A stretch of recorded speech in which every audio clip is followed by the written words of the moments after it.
محسن بابا ببینم کار نومده ببینم اینا تنوره چرا 20 آورده باید 100 میستدی 100 باید می آورده ما به چه بودیم رفتیم مکتب سوق فلکمون میکردن اینقدر پد سوختگی در بردن سرمون اتفاقا یه سری آقا هم دوتا چوری برام استاده بود اون وقت چوریه هم تا که داشتم تو کوچه میرفتم چوریه ازلا چه پانور مالی تو سیبه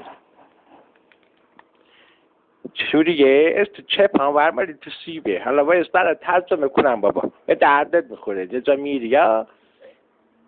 بدونی که اصفهانی زبونه چجوریه چه پام یعنی دست سال سیبم یعنی کوچه و همطور که تو چه پانور مالی تو سیبه دویدم دنبال چوریه یه دفعه تو پیچی کوچه رفتم تو دل دختر همساده رفتم با عدسی چش رفتم وسطی پستونش اون وقت دیگه خلاصه اونم همینجور وایساده چوری یرم رفت یه جایی که نباید بری خلاصه هم دستمون رفت یه جایی که نباید بری هم عدسی چشمون رفت یه جایی که نیم باید برم خلاصه هم موقع پدرش اومد پدرش چی بود؟ آخوندی محل بود خاک به سرم وای چه خوبه اسمای خاک به سرم چه خوبه خلاصه پدرم دیده عباره کشید رو ما که کسی نبینه دمون یه وقت گفت خب همین زبردون یه سیغه جاری میکنم دختری منو بستون که الان همین حد خانمست که باشم همسر گرامی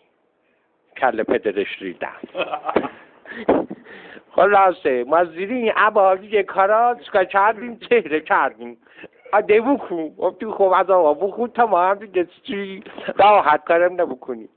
خلاصه همون زیرم به چه به دنیا اومد نه آخون بود یه چیزی خوند یه دفعه به چه اومد بیرون به چه یه لعبا فرار کرده با چوری یا با هم با چوری من بودو با به چه بودو